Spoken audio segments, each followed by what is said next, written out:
Hello YouTube, my name is rhianaB and welcome back to my Survivor review of David vs. Goliath. So we start off obviously with the aftermath of last week's episode where Pat was very tragically evacuated because he had injured his back during transportation from a challenge back to their camp.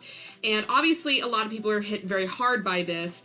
Jessica at one point even mentioned that Pat was very much like a morale booster around camp. But that wasn't the only reason why Davids were having a hard time coping with the situation, and just with their situation as a whole in the game of Survivor. And it also wasn't just the Davids, it was also back on Goliath's tribe, because we found out later in the episode, basically both tribes were stuck in a cyclone. Now this isn't the first time this has happened, because they record in Fiji, so obviously there's going to be a lot of rain and strong storms that you probably would never ever see before in your life. I mean, I think it was back in Millennial versus Gen X that they actually had to evacuate both tribes, or one of the tribes, I can't exactly remember, but they had to evacuate them because the cyclone or the storm was that bad. So they had to sit through a cyclone, which does not sound like fun. I'm a big fan of Survivor, and I don't know how I would even fare going through a cyclone. I probably would make it through, obviously, but it would definitely, I would imagine how scary that would be to be stuck inside a cyclone. And after that, out of the goodness of their hearts, which you don't see that often in Survivor, to be completely honest, Jeff was able to give both tribes a new fire-making kit and also tarp, which is the first time I have ever really heard of them doing this type of, doing this for them. I mean, there's times where they'll maybe do free tarps or, that kind of a thing, but that much stuff, sometimes it's weird to think that later seasons of Survivor aren't nearly as... They're a lot more lenient with things like that as far as the environment and everything else is concerned. Because I remember back in later seasons, they just wouldn't you wouldn't get Flint until you won a challenge. And regardless if you kept losing challenges, you wouldn't get Flint until you actually won or until a certain part of the game. So Survivor as a whole, I think, is starting to get a little more slightly lenient with the tribes. Anyway, back to the actual game, because we go back to David's and we see that Christian and Nick have formed an alliance. Now, we got a little bit of foreshadowing from last episode where Nick was kind of talking to people, yada yada yada, but it seems like Christian and Nick are the strongest currently right now. And they even named their freaking alliance Mason-Dixon, which... Again, I just resort back to Philip Shepard, back when he used to give everyone nicknames and give their alliance nicknames. It's just, I find it cheesy. I mean, if it makes it fun for you, go for it, dude. But honestly, it's just it's a little cringy for us as an audience to watch. But they are currently the new alliance of David, and their plan is to take out one of the girls. Now, back at Goliath camp, we see that, yes, Dan and Kara are still kind of the showmans of the season currently, but it seems like Dan is on the lines that he's playing with his heart, which someone did mention. He's playing with his heart and not really seeing this as strategy. He just likes to hang out with the pretty girl. Whereas Kara is actually being the one who's thinking more about strategy. But of course, since they're seen together so much, and this could be on Dan, it could be on both of them. It's kind of up in the air because we're not there on the island with them. But it is very obvious to everyone, and I mean everyone, when they see that they're hanging out, so they call it a showmance. And because of this, everyone on the outside looking in, they see that it's Kara who's manipulating Dan rather than maybe Dan just wanting to hang out with Kara. So it's kind of like the reverse observation, if that even makes any sense. But now Kara's got a big target on her back because now she's seen as a person who can manipulate men to get what she wants, which is a trope that happens a lot on Survivor. But this leads into this next point, which is, I believe it's Kara, Natalia, and Angelina, who come together because they each have a man on their side. Obviously Kara has Dan. I believe that Natalia is the one, it's either Natalia or Angelina who has John and the other has Alec. So currently, if that works, that's a 6-person alliance. That's a huge thing to have this early in the game. And I can't help but resort to this. If it works, I can't help but not see this as the new Black Widow Brigade. I can't say that word. If you guys recall from Micronesia, which was the first Fans vs. Favorites, Parvati led one of the best strategic alliances in Survivor history when she created the Black Widow Brigade. And now I feel like this is kind of starting up all over again. Now, whether this works or not, that's up to future episodes to decipher. But if this works, that'll be a huge thing to happen this season. So I'm kind of excited to see how that turns out. And meanwhile, while this is all going on, Jeremy and Mike go and look through Dan's jacket where he has kept his hidden immunity idol, which, again, stupid thing to do. There's a lot of people who are being kind of stupid with the idols this season. But Mike and Jeremy find it in his jacket pocket, and now they know. And like Mike said at some point, he was like, you know, this information can help us so much, and that information can be more powerful than the actual idol itself, which is true depending on how you use that information. Regardless of what you get in Survivor, it's all about how you use what you have. If you have an idol, you have to play it smart. You need to know when to play it, when are the good opportunities, when are the bad opportunities, and it's the same thing with information. The information you have can either help you or hinder you. So though Mike is correct in what he said about, you know, having that information that he has the idol, it really does depend on how they strategize with that information, or if they're going to say it to anybody else. And now back to David Camp. We have Davey, who had a little bit of a moment talking about how he's kind of become the provider of the tribe, maybe taking the mantle slightly away from Pat, and because we didn't get to see much of Pat, I can't say that, but obviously last episode he caught an octopus, and he's become very much like a provider, and talking a little bit about his mom and his situation. And then when all this happened, he finds the hidden immunity idol just out of nowhere. He's just walking around talking about how observant he is and how observant he has to be, yada yada yada. And out of nowhere, he sees this random, like, tree branch or tree root, and he sees this string. I don't know how he saw that string. I mean, it was lightly colored. It was like orange and yellow and stuff like that. But the fact he saw that string, I just don't know why that fascinated me or like shocked me so much, but it did. And he ends up finding the hidden immunity idol. So now we have two idols in play. On Goliath, it's owned by Dan, and on David's, it's owned by Davey. So again, we're gonna have to see how the idol play comes in, because it has not popped up anytime yet. So we'll have to wait and see on how Davey or Dan work with the idols. Also, while we're still at the David camp, we have Carl, who's trying to target Lursa because he sees her as the more weaker player. Now, I don't personally see that, because I agree with Lursa when she said, who won the first challenge? Because technically, that was her and Christian. They both ended up winning that challenge. So I can't say that I would put her in the as the weakest person. Is she the strongest? Maybe not, but that doesn't mean that she's the weakest either.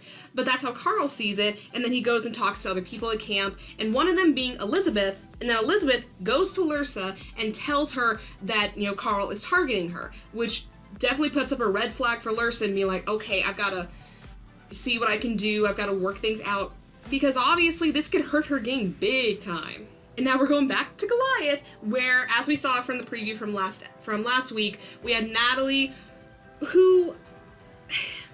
Natalie confuses me, and her personality just tend to rub me the wrong way, because her strategy, what she says in her confessional, is that she wants to lie low and she wants to be friends with everyone. But that is the complete opposite of how she's actually acting with people. She starts kind of bossing people around a little bit, you know, telling people, oh, you need to do this, you need to do that. Maybe not as strong or as assertive, but she keeps doing that, and it's starting to rub people the wrong way.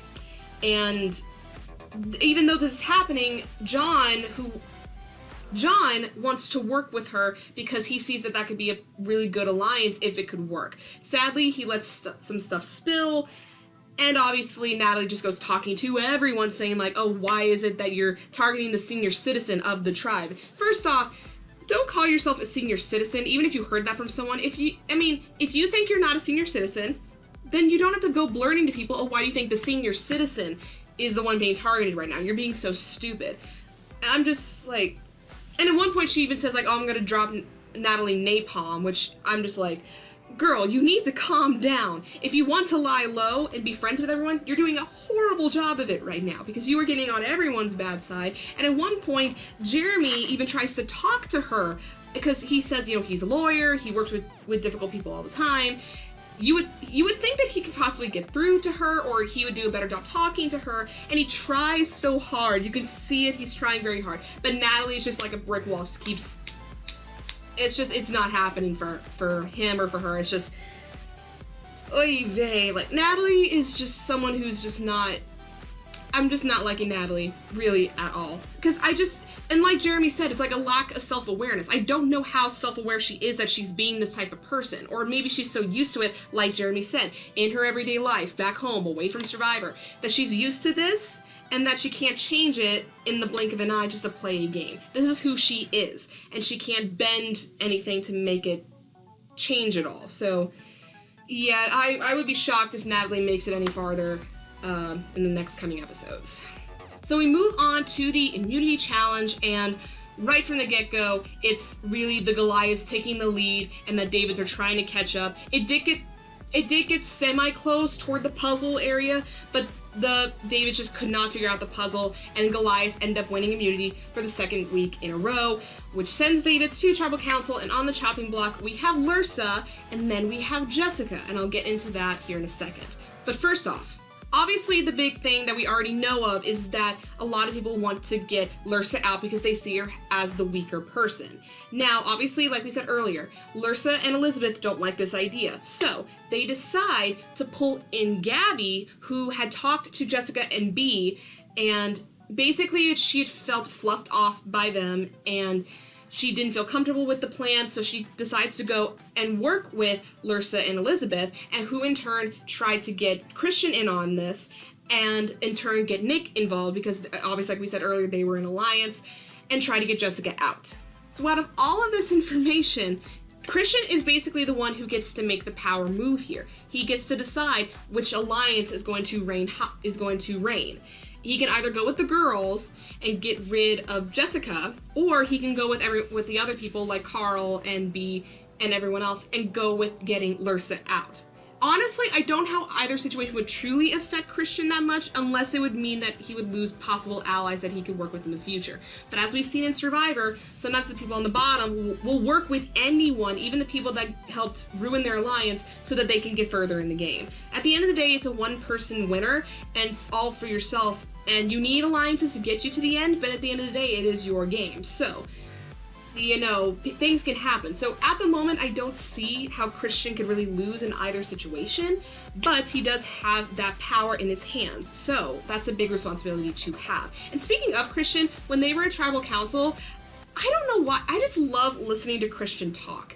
He just has such an analytical style of thinking and speaking that it's fascinating to watch. It's slightly cringy at times, but it's so fascinating to watch, and he can say, like, the most random thing, and then you look at him like, wait, what, dude? And then he'll turn around and be like, say something really analytical and say something that, like, perfectly fits in with what you're feeling, and you're like, oh wow, like that's perfect. Like, so I'm currently 2 episodes in this season, I'm already loving Christian. So we get to the vote, and it was a very tight vote, but at the end of the day, it ends up being Jessica who goes home, making her the first vote out, but the second person to leave David versus Goliath. I will say that I was a little shocked that it was Jessica who ended up going home. I did have a sinking feeling it could have been Lursa, but you know, it's all about blindsides on Survivor, so Jessica was the first major blindside of the season, so.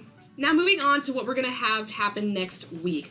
Obviously, Carl is gonna be in a very bad situation since his alliance basically kind of just fell apart since Jessica left, and he's gonna be struggling a little bit, so how he climbs back out or how he doesn't climb back up, that's for us to see next week. We also see Christian and Gabby possibly working together, kind of like the strategic showmance of the season, I'll put it that way.